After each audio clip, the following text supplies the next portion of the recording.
Ja, goeiemôre ook van my kant af. My naam is Jaco en saam met Mariet is ons deel van die bedieningsspan hierso by Doxadai George. En soos julle gesien het, ons kampus, wat ons dit noem gemeente, is een van 35 kampusse in die land. En ja, jy is deel van 'n baie groter prentjie. En miskien iets wat ek net wil sê, volgende naweek gaan ons nou lekker saam braai. Asseblief ek vra net vir almal bring rooi vleis. Veral vir die vrouens, ons laat nie vis, vark of hoender toe nie. Ek sien nie manskap met hulle koppe. Nee, is net 'n grappie. Maar ribeye steak sal beter wees. Noem dit volstruis is ook nou nie steak nie. So jy weet nou wat om te bring, lekker te braai en geniet dit saam. Ja, nee, kom kuier baie lekker saam. Ons kom nou net uit 'n reeks uit wat ons genoem het Nuut en Anders. En ons het vir mekaar gesê in die reeks wat belangrik is ek en jy moet verstaan dat dit met Christus se sterwe en dan met sy opstanding het alles verander. En met sy opstanding het daar eintlik 'n nuwe era aangebreek. Die Bybel noem dit die ewige lewe. Die ewige lewe is nie eendag aan die einde nie. Die ewige lewe het begin met Christus se opstanding. Dis 'n ewige era het aangebreek. Die probleem is dat ons het gedink dat hierdie era, soos die Jode, gaan aan die einde plaasvind. En toe is dit in hierdie era waarin ons leef, Paulus noem dit hierdie verderflike, sondige era waarin ons leef, breek God se nuwe era breek toe aan. En ek en jy moet verstaan, met sy opstanding is hy verklaar as die koning, en die feit dat hy verklaar is as die koning, het alles verander. En nou skielik moet ek en jy anders dink, en ons moet nuut en vars dink, want hy is nou besig, soos hy sê in sy woord, om alles weer te herskep, nuut te maak. So ons moet nou uitvind, hoe gaan hy dit doen? En daarom lei dit dan nou tot ons volgende reeks, en hierdie reeks kop ons dan vandag af, wat ons noem, met ander woorde. Met ander woorde sê dit wat ons eintlik bedoel. Dit wat God se bedoeling nou is, nou dat hy opgestaan het, nou dat hy die koning is. Met ander woorde, dit is nou die implikasies. En met ander woorde is iets wat ons so baie gebruik. Jy weet, ek kan onthou toe ons in die huis was en die familie eet saam en ons staan op. Dan sal Mariet byvoorbeeld sê, ja, okay, kom ons ruim gou op en ons dra gou alles af, dan verdwyn die kinders mos. Almal het dan skielik 'n piepie. Almal moet badkamer toe gaan. Dan moet ek nou my stem dik maak en sê, met ander woorde, wat ma bedoel is, julle moet kom help.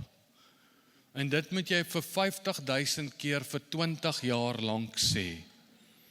So die van julle ouers wat nou net begin het, sterkte. Moenie moedeloos raak nie, druk deur. En eendag hier na 20, dan gaan jy die resultate sien. Want as jy jou kry, wil hulle weer piepie. So met ander woorde gee verduideliking. Dit sê iets. Ons skool het nie biologie aangebied nie, so ons het nooit biologie op skool gehad nie. Nou tot vandag toe as ek by 'n dokter gaan sit en dan praat hulle mos hierdie hogere tale en geen mens kan hulle ooit verstaan nie. Dan sal ek aan die einde van die gesprek, party praat ek mos nie baie nie, hulle blaker net soeke 1-2 begrippe uit. Dan sal ek sê, okay, kan jy net in plain Afrikaans vir my sê wat jy probeer sê? Met ander woorde, wat jy my probeer beïndruk mee is die volgende. Dan sê hulle vir my, wat's fout? Ek kan onthou toe ek nagraadse studies gedoen het, en ons swat daar by tikkies, en ons kom daar by 'n baie slim ou uit. Hy het 'n boek geskryf, die boek het gegaan oor sendingwetenskap. En die prof het in Afrikaans geskryf. Nou, ons skool was ook 'n baie interessante skool, ons het Afrikaans gepraat, maar Afrikaans was 'n tweede taal. So dit was bietjie moeilik. Nou kom ons op universiteit, nou skryf hy die boek in Afrikaans. Nou lees ek die eerste bladsy van die boek, nou verstaan ek glad nie wat hy probeer sê nie. Onthou, daai tyd was daar nie Google nie. Daar was ook nie vreeslik baie woordeboeke nie. Hy skryf teologiese taal. Daar is nie sulke woorde in Afrikaans nie, maar dit is Afrikaans. Nou gaan ek het 'n baie slim vriend wat die vak nou al 'n paar keer oordoen. Hy's baie slim. So hy het insig. Nou bel ek hom. Nou sien ek hom. Nou sê ek, kan jy net vir my sê wat hier aangaan? Nou sê hy met ander woorde wat hierdie ou eintlik probeer sê. Want as jy nou die 3de, 4de keer dieselfde boek oordoen, dan het jy insig. Jy sien, want wat jy moet verstaan, ek en die vriend, en later van tyd, het ons 'n paar vriende bygekry. Toe kon ons baie keer bespreek wat die ouens sê, want die krag van die groep, daar's krag wanneer 'n klomp mense bymekaar kom en saam oor 'n onderwerp redeneer, en dan kan die ou die siening, daai ou daai siening, daai ou daai siening, dan op die einde van die dag is almal nou hulle siening gegee, dan sê ons, met ander woorde wat ons vir mekaar sê, die opsomming van alles, dis presies hoe die Bybel werk. Ek en jy het 'n sekere verwysing, kom ek praat eerder nie ek en jy nie, kom ek praat oor my. Ek het groot geword oor 'n sekere verwysing oor die skrif.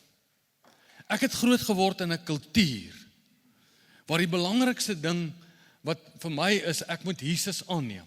En hoekom? Sodat ek nie hel toe hoef te gaan nie. So die dag as ek Jesus aanneem, gaan ek hemel toe. Met ander woorde, my verwysing en die rede hoekom ek God aangeneem het, was uit vrees, en het eintlik gegaan oor my en ek wat gered moet word. Waar eintlik die storie van die Bybel is heeltemal andersom. Die storie van die Bybel gaan eintlik oor die koning. Hy vertel jou 'n storie van 'n koning. En dan kom die Bybel en vertel vir jou hoe hierdie koning na sy opstanding, is hy nou die finale koning van alles. Met ander woorde, dan kom die storie uit by, hoe is ek ingesluit by hierdie koning se plan? En eintlik gaan die hele storie oor die Bybel, oor hemel en aarde, en nie oor hemel en hel, soos ek groot geword het. Het gaan eintlik oor sienlik en onsienlik, het gaan eintlik oor die skepping. En die Bybel sê vir ons, die skepping gaan oor die hemel en die aarde. Paulus praat van die sienlike en die onsienlike.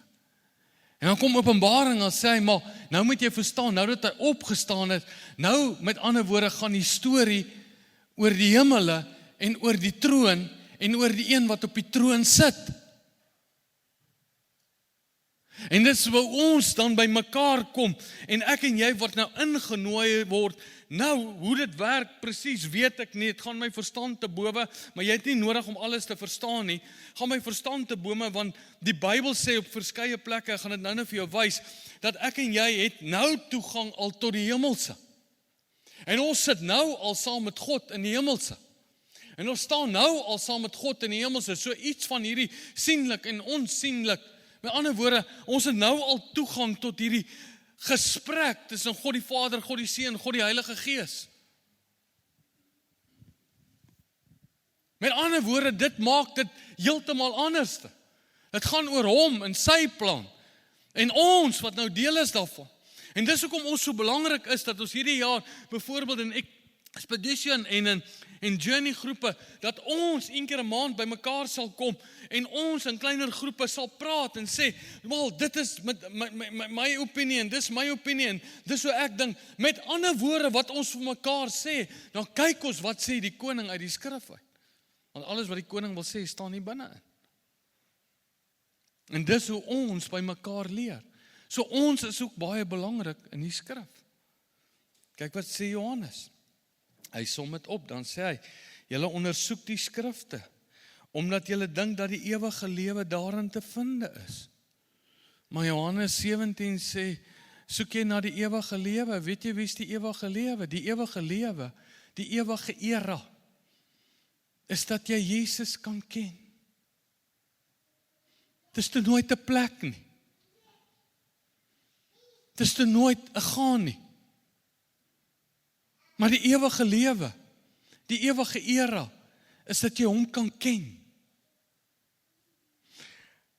Hy sê, en dit is juis hulle, wat oor my getuig.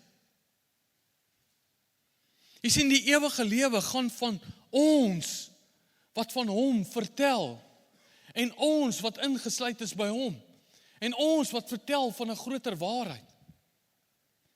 Die hele evangelie gaan oor hom, en ons wat deel is van hom, en nie oor my, en ek wat hom gebruik, as 'n genie om my net van iets te bewaar nie. Johannes gaan verder en sê, maar wanneer hy kom, die Gees van waarheid, sal hy julle in die volle waarheid lei. Onthou, Jesus is die weg, die waarheid en die lewe. Hy sê julle in die volle Jesus lei, want hy sal nie uit homself praat nie, maar hy sal net sê wat hy hoor. My een profeet het altyd gesê, die Heilige Gees is altyd 'n vingerwyser na Jesus toe. Die Heilige Gees trek nooit sy aandag op homself nie. Gaan nooit oor hom nie. Ons aanbid nie die Heilige Gees nie, ons aanbid Jesus, die koning van die konings. Hy's 'n vingerwyser. Hier sê hy dit, want hy sal nie uit homself praat nie, maar hy sal net sê wat hy hoor, en hy sal die toekomstige dinge aan julle bekend maak. Hy sal my verheerlik, omdat hy dit wat hy van my ontvang, aan julle sal bekend maak. En wat het hy bekend gemaak? Alles wat hy bekend gemaak het, gaan oor een, die lam. Openbaring 5, die lam wat in die middel van wat op die troon sit, die troon wat in die middel van die onsienlike, die hemele is. Alles gaan oor hom. Hy word aanbid. Die storie van hierdie boek gaan oor hom, die koning. En nou is die vraag, met ander woorde, nou dat hy die koning is en die storie oor hom gaan, hoe dan nou? Met ander woorde, wat sê jy vir my? En nou ek en jy weet dat Efesiërs kom, en Efesiërs praat Paulus daaroor, dan sê hy sê nou dat ons vir die Here kan sê, dankie dat ons hom kan prys vir alles wat hy vir ons gegee het, al die geestelike seëninge wat daar in die hemel is, die feit dat hy ons gekies het, die feit dat ons sy geliefde kinders is, die feit dat hy ons bevry het, deur die bloed van die lam, gelees hy eerste paar verse, vergifnis van al ons sonde, die rykdom van genade ontvang het, hy noem hierdie lysie op waarvoor ons kan dankbaar is, dan kom hy by Efesiërs 1 vers 10, dan sê hy, met hierdie doel, dat alles wat in die hemel, die onsienlike, alles in die skepping bestaan uit hemel en aarde, sienlik en onsienlik, alles wat in die hemel en op onder sy heerskappy gaan kom. Dit weet ons is sy plan. Met ander woorde, hy sluit ons nou in by hierdie plan. Met ander woorde, as ons mos nou kyk na alles, sien ons, alles is toch nie onder sy heerskappy nie. Hy's wel die koning, 2000 jaar terug, is hy reeds die koning. Maar alles is nog nie onder sy heerskappy. Rusland, Oekraïne, Gaza, alles wat gebeur, alles is nog nie onder, al die korrupsie, alles wat ons nou sien, wat met die Sondekommissie uitgekom en nou weer met die polisie, al die korrupsie, alles is nog nie onder sy heerskappy nie, maar die Bybel sê, maar ons sien Jesus. En omdat ons Jesus sien, en omdat ons die plan sien, sê ons met ander woorde vir mekaar, daarom kom die Bybel en sê, daarom is daar hoop. Daarom is daar hoop. Daarom is daar hoop. So ons vertrou hom. En nou kom die Bybel en hy sê, Jesus leer ons bid, en die Bybel kom en sê, maar nou moet ek en jy leer, met ander woorde, nou dat hy die koning is, alles, ons Vader wat in die hemel is, laat U naam geheilig word, dat die koninkryk kom, soos in die hemele, soos in die troonkamer, soos dit by die lam is, soos dit in die hemele, so moet dit nou op aarde gebeur. Met ander woorde, die Bybel sê, en hy gaan ons, sy eklesia, sy kerk gebruik, om dit te laat gebeur. Met ander woorde, soos sy plan is, alles in die hemele, alles op die aarde, alles in die hemele, alles onder, soos dit daar is, so moet dit nou hier gebeur. Met ander woorde, het gaan oor hom, het gaan oor sy plan. Maar ek en jy moet vandag een ding eerstens verstaan, en ek dink dis baie belangrik, en dis net so ter inleiding. So alle gesprekke oor geregtigheid, alle gesprekke oor die oordeel van God, al die gesprekke oor die liefde, alle gesprekke oor korrupsie, alle gesprekke oor enige iets wat jy, die liefde in die Bybel geloof, enige iets, is die gesprek nie oor hoe dink ek en jy daaroor nie. Want jy sien, ons denke word gevorm deur die manier hoe ons groot word, belewennisse wat ons het, goed waaraan ons blootgestel is, al die YouTube video's waarna jy kyk, word jou denke en jou filosofie gevorm. Maar die vraag is nou, met ander woorde, hoe dink hy in die hemelsfeer daaroor? En wat sê hy daaroor?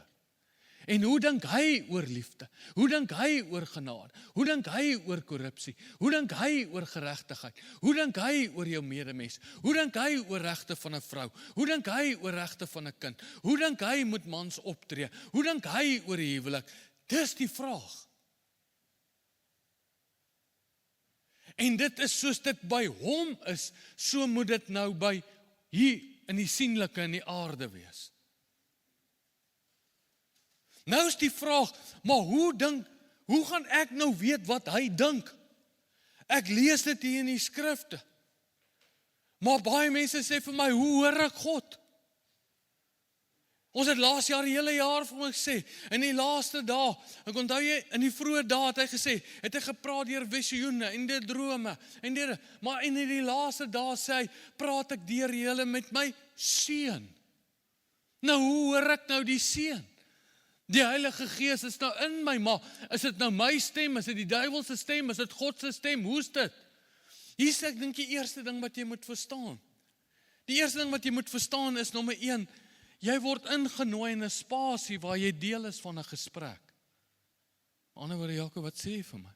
Ek kan onthou, toe ek klaar geswat het, dan word jy mos nou eers 'n proponent. Dan nooi hulle jou na hierdie ring- en streeksvergaderings en distriksvergaderings toe. Dan word jy baie duidelik daar in kennis gestel, jy het waarnemerstatus. Waarnemerstatus beteken eintlik niks. Dis soos 'n appie. Hy dink hy weet alles. Ek sê altyd vir my kinders, as jy in 'n groot gesprek kom, tussen groot mense en slim mense, bly net stil. Dan klink jy baie slim. Maar net nie jou mond oopmaak nie. Bly net stil en skud jou kop. Dan lyk jy wys. Maar waarnemerstatus kan ek onthou, is ons ingenooi in 'n gesprek waar die oomies met die dik nekke en die dasse met die groot knoppe gesit het, met die groot pense, en hulle daar gesit in 'n kring, en jy het in die agterste ry gesit. Ek weet my eerste kamp waarop ek gegaan het, was daar op Willem, een of ander plaas daar in die Vrystaat, het ons distrik of streek het soontoe gegaan, en dan weet ek, die groot ooms, hulle het onder in die kamers geslaap, met die lekker aircons, en ons klomp jong manne, daar bo in die driehoekhuisie, daar in daai hellhole het ons geslaap. En dan moet jy al die vergaderings bywoon in die eerste plek, jy het nie idee wat hulle sê nie, dis hoogs vervelig, en jy het waarnemerstatus, jy moet sit en intelligent lyk. Jy word ingenooi in 'n gesprek, maar jy het nie 'n sê nie. Maar Jesus sê, alles het verander. As gevolg van my dood en opstanding, nooi ek jou in die gesprek in. Hy sê met ander woorde, jy kan nou saam kom sit in hemelse plekke, en jy kan deel wees van die gesprek. Dit is amper te groot om met woorde uit te spreek, van die Vader, die Seun en die Heilige Gees. Jy sien, ek het nie net waarnemerstatus nie. Jy sien, wanneer ons as gesin om die tafel gesit het, toe die kinders klein was, het die kinders die reg gehad om te praat rondom die tafel en te sê wat hulle dink. Ek het geweet, hulle gaan nie uitkom met die volwasse Einstein openbarings nie, hulle gaan nie, want hulle is kinders. Maar ek het hulle nooit laat voel van, jy het nie reg nie, bly net stil. Hulle het altyd 'n opinie. Nou dat hulle almal uit die skool uit is, volwasse geraak het en geleer het en al hierdie goed is en ontwikkel het deur die jare, nou is hulle baie meer deel van die gesprek. Maar van dag 1 af kon hulle deel wees van die gesprek. In my gesin het hulle nooit waarnemerstatus gehad nie. Hoekom? Want hulle was my kinders. En dis deur al die insette van die gesprekke dat hulle ontwikkel het. En dat hulle vandag ook kan deel wees van die gesprek en sê, dis wat ek dink, dis wat ek dink, dis wat ek dink, dis my opinie, dis soos ek het gaan dink. En ek sit net daar en ek is verstom deur die wysheid. Nou in daai selfde gesprek nooi God jou in. Kyk hierso. Hier sê hy dit so mooi. Hy sê die volgende, 1 Johannes 1 vers 3. Wat ons gesien het en gehoor het, dis nou Johannes, wat hy sien, wat hy hoor, verkondig ons aan julle, nie aan jou nie, Dis altyd groep, dis altyd julle, dis altyd hulle, dis altyd ons, want ons is liggaam. Verkondig ek aan julle, sodat julle ook gemeenskap met ons kan hê. En ons gemeenskap is met die Vader en met sy Seun Jesus Christus en met die Heilige Gees. Jy word ingenooi in 'n conversation. Hoe presies dit werk, I don't know. Maar jy word ingenooi in 'n conversation van die Vader, die Seun, die Heilige Gees, wat hierdie volmaakte gemeenskap, hierdie volmaakte partnership, hierdie volmaakte fellowship, hierdie volmaakte intieme koneksie het. Jy word ingenooi, nie op grond van jou werke nie op grond van verdienste nie, maar op grond van die wat hom aangeneem het. Die het hy die mag of die reg gegee tot kinders van God, 1 Johannes. Jy word in die gesprek genooi omdat jy kind is van God en jy het nie waarnemerstatus nie. Met ander woorde, jy kan deelneem aan die gesprek. Hoekom? Want jy is kind en hy sien jou as heilig. En daarom kan ek intiem met hom Vader wees. Net terwille van, ek het gou vanoggend, toe lees ek hom sommer net so uit die parafrase, die Message vertaling. En hoor mooi sê hy dit. Hy sê, we saw it and we heard it. Now that we're telling you, so you can experience it all along with us. This experience of communion with the Father and His Son, Jesus Christ.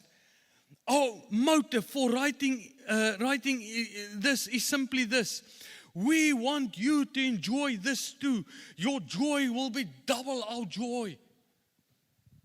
Jy sien, ek gee nie om hoe jy groot geword het nie.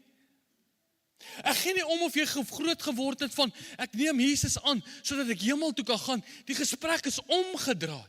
Jy word ingenooi in die hemelse gesprek. Ek het laasweek vir jou gelees, Efesiërs 2, vanaf vers 4 tot 6. Ons staan saam met hom, ons sit saam met hom. Jy word ingenooi. Nie eendag nie, nou.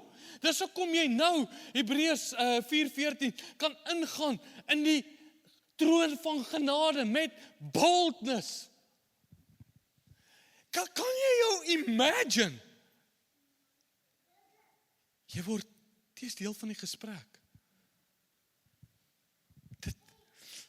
Dit gaan my verstand te bowe. Dan sê, ek het sommer so 'n klomp tekste opgesoek terwyl ons gestaan in worship het. Dan sê 1 Korintiërs 13 vers 12 vir ons so mooi. Hy sê, nou ken ons ten dele. Hy sê, want nou sien ons soos in 'n spieël, in 'n raaisel. Onthou, daai tyd se spieëls was 'n blink stuk materiaal, 'n stuk koper of iets, wat hulle blink gepoets het, dan kyk jy daarin. Maar jy kan nie details sien soos vandag se spieëls nie. Jy kan nie puisies sien nie op jou vel nie. Jy kan nie goed sien nie. Jy het net so 'n idee gekry. Hy sê, nou sien ons in 'n spieël. Hy sê, maar eendag van aangesig tot aangesig. Eendag wanneer? Aangesig tot aangesig. Eendag wanneer ons weet, ons ken nou ten dele. Ons weet, die volmaakte het nog nie aangebreek nie. Ons weet, hemel en aarde oorvloei. Maar ons weet, eendag gaan hy as koning kon heers en alles gaan finaal onder sy voete wees. En is in daai oomblik van aangesig tot aangesig. Nou sien ons God in aangesig tot aangesig. Ons ken Jesus deur die Heilige Gees, maar eendag ten volle. Hoor nou.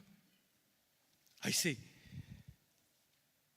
maar eendag aangesig. Nou ken ek ten dele, maar eendag sal ek ten volle ken.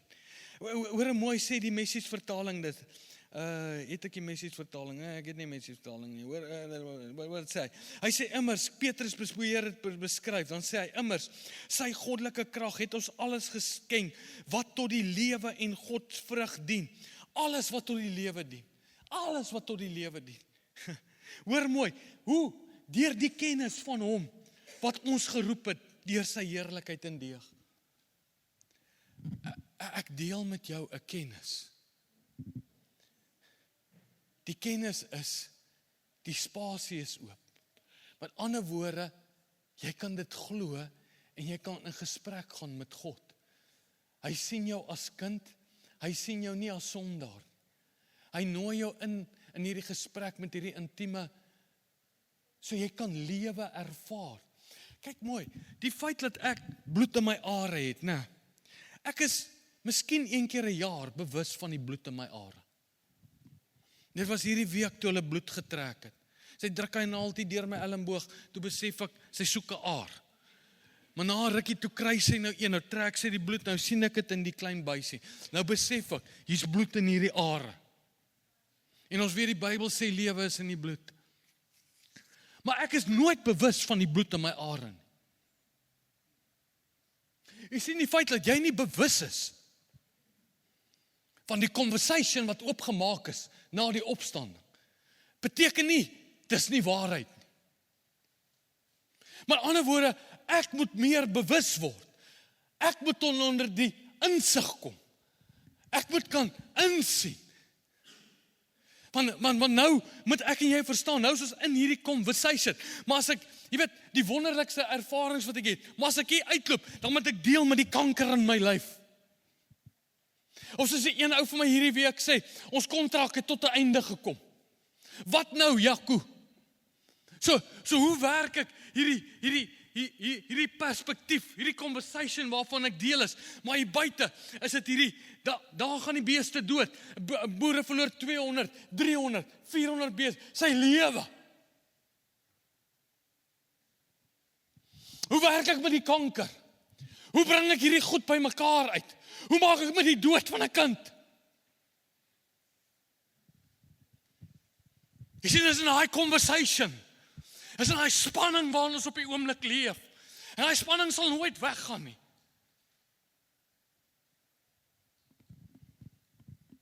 Maar dis ook in daai spasie wat hy vir my oopmaak waar ek kan gaan sit. En met die pyn en die hartseer en die uitdagings, kan ek ook vir hom sê hoe ek voel. Kan ek ook vir hom sê wat ek dink. Want dis wat jy moet besef. Met ander woorde, daar is bloed in die are.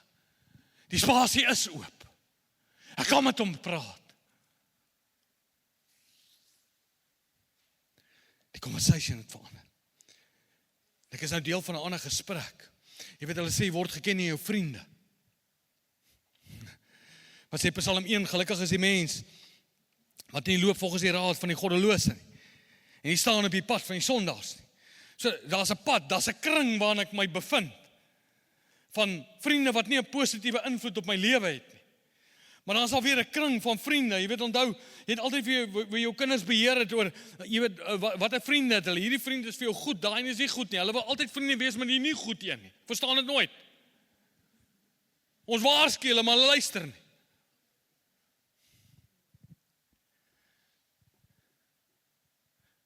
So, jy word geken in jou vriende. Jou vriende het invloed op jou lewe. As jy saam met die wyses omgaan, dan word jy soos die wyses. Salomo, jy weet, hy's 'n koning, maar toe hy tussen die profete kom, toe profeteer hy sommer. Dis asof hy habitat kry vir jou beet. Maar nou sit jy in die vriendekring van die al drie eenheid. Dis hoekom hy in Jakobus sê, as jy wysheid kort kom, vra dit dan van my. Jy sê, geen om of jy het glo of nie, dis die realiteite, dis die bloed in die are.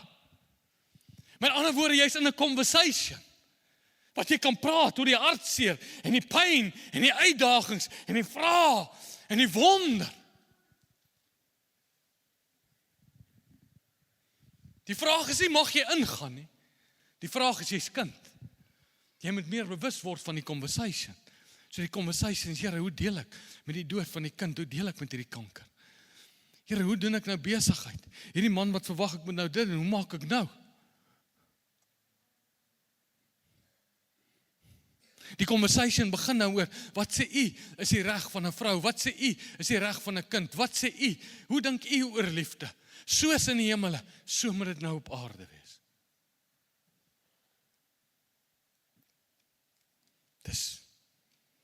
Dis anders. Wat sê 1 Korintiërs 15? Moenie dwaal nie. Slegte gesprekke bederf goeie sedes. Maar nou sit jy in die gesprek van die drie eenheid. Dit maak dit bietjie anderste. Ander klomp skriffies wat ek hier volgende het, hy klomp goed van vriende. Die regverdige laat sy pad vir hom wys deur 'n vriend.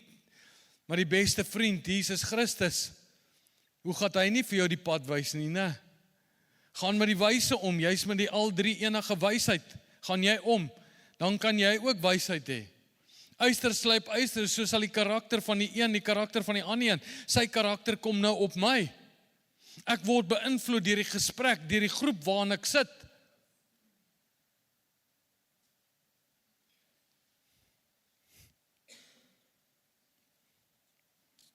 Ek het baie keer geleer, as jy in 'n groep sit waar daar baie wysheid is, dan loop ek uit, dan kom ek tussen my normale vriende, dan klink ek ook sommer wys. Hulle skoon verstom oor die wysheid wat my skielik oorval het. Dis waarvan jy deel is. Maar dan wil ons baie keer stry. Ek sluit af met hierdie teks. Kolossense 3 vers 1. As julle dan saam met Christus opgewek is, as julle dan. Besef jy die realiteit? Romeine skryf het Romeine 6 vers 4, ons het saam met hom gesterf, ons is saam met hom opgewek. Hier sê Kolossense dit ook. Jy was in daai oomblik 2000 jaar terug, toe hy gesterf het, was jy op sy gedagtes. Jy het saam met hom gesterf, jy het saam met hom opgestaan. Maar nou wil ons nog, Here, is ek nou 'n kind, hoe kan ek nader aan U kom? Here, jy's klaar deel van die gesprek, die hemelse gesprek. As julle dan saam met Christus op, streef na dit, wat daar bo is, waar Christus aan die regterhand val, jy streef na die hemelse. Jy streef na die hemelse, want jy sit saam met die hemelse, jy sit saam met Christus in hemelse plekke. Die skrif sê dit oor en oor en oor. Hoekom stry jy? Nou is dit logies, bedink die dinge, soos dit in hierdie gesprek is. Dis mos nou die dinge van daarbo, dis mos nou hemel, aarde, dis mos nou die gesprek, soos dit by die Here is, soos dit, nou bedink ek die Here se dinge, soos in die hemel, so nou op aarde. Nou kom ek wyshede van hom en die manier van hom, hoe hy dink oor die huwelik, hoe hy dink oor besigheid, hoe hy dink oor geld, hoe hy dink oor geregtigheid, hoe hy dink oor al hierdie goed. Nou vat ek sy manier en ek kom implementeer dit. Met ander woorde, jy sê vir my, regtig God se manier? Ja. Check. Bedink die dinge daarbo en nie die dinge op aarde nie. Julle het immers gesterf en julle lewe is saam met Christus verborge in God. Hey mense, luister vir my. Daar's 'n ander realiteit. Hierdie twee areas oorvleuel. Hoe presies dit werk, weet ek nie. Die Heilige Gees help ons. Hy sal ons leer en lei in alle waarheid. Maar die storie van die Bybel gaan oor die storie van 'n koning. Hierdie koning het gekom 2000 jaar terug. Alles in die hemel en aarde gaan onder sy heerskappy staan. Hey, hierdie twee dimensies het oopgegaan en hy nooi ons in 'n gesprek in waarin ek nou kan deel wees van hierdie hemelse dimensie. Ek weet nie hoe dit werk nie, maar ek is nou deel van hierdie gesprek. 24 ure 'n dag het jy toegang tot. Dawid het iets daarvan besef toe hy in Psalm 23 bid. Hy sê, U berei 'n tafel voor my teenstanders. Nou sit ek om hierdie tafel saam met God teenoor die teenstanders. Ek's deel van hierdie gesprek. Nou kan ek sy manier hier op aarde. Met ander woorde, ek is geheilig. Ek is sy kind. Ek is aanvaar. Niks kan my skei van die liefde van God nie. Hy gaan my nooit weer uitstoot uit daai spasie uit nie. Dis wat ons hier herdenk. Want is as gevolg van hierdie, dat ek kan deel wees van die gesprek.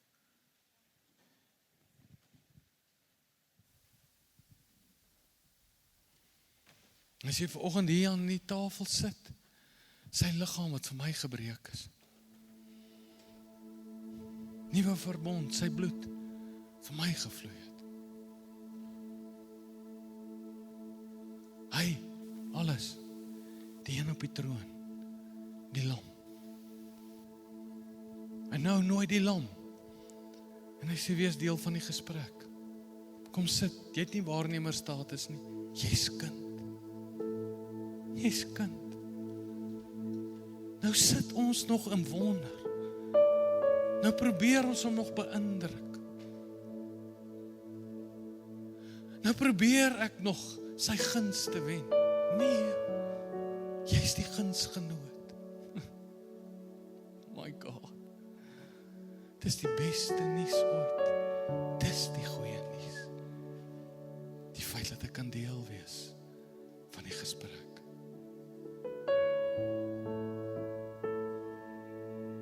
Ek challenge jou.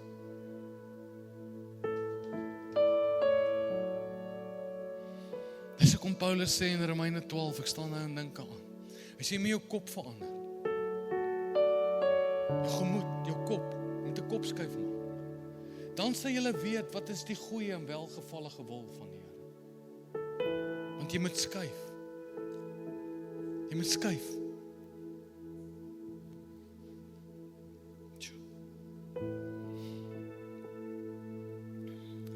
Hemelse Vader, dankie. Dankie vir die realiteit. Met ander woorde, ek is die kind. Die grootste siekte van ons tyd is wat sê ander van my. Is ek aanvaarbaar? Hoeveel mense wat twyfel in hulself, ly in depressie, sukkel. As jy in die spieël kyk, kan wonder.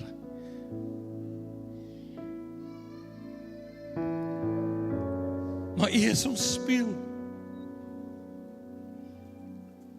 U aanvaar ons net soos ons is.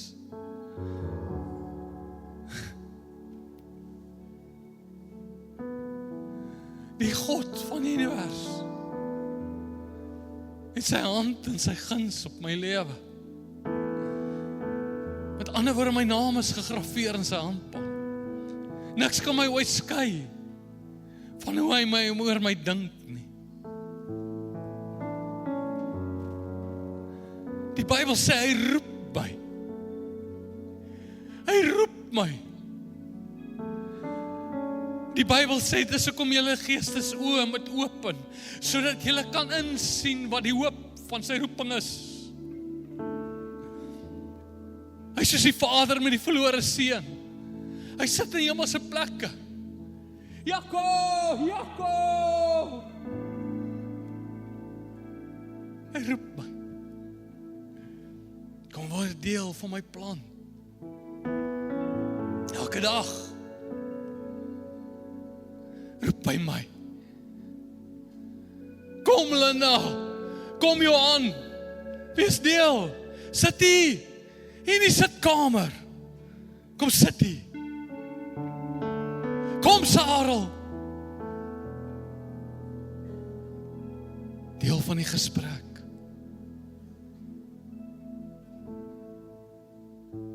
Is te groot vir my. Is te groot, is te wonderlik. Klink so onwaar. Was die waarheid. Hy wil nog altyd saam met ons wandel. Van die begin af. Adam, waar is jy?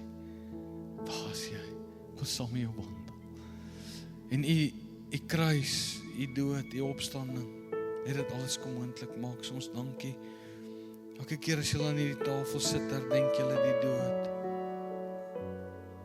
Ja, ek lees dit weer vanoggend in die eerste diens. Ek soms gestaan en dink aan, maar kom ons lees dit net vir jou. Hy sê, want ek het van die Here ontvang wat ek ook aan julle oorgelewer het.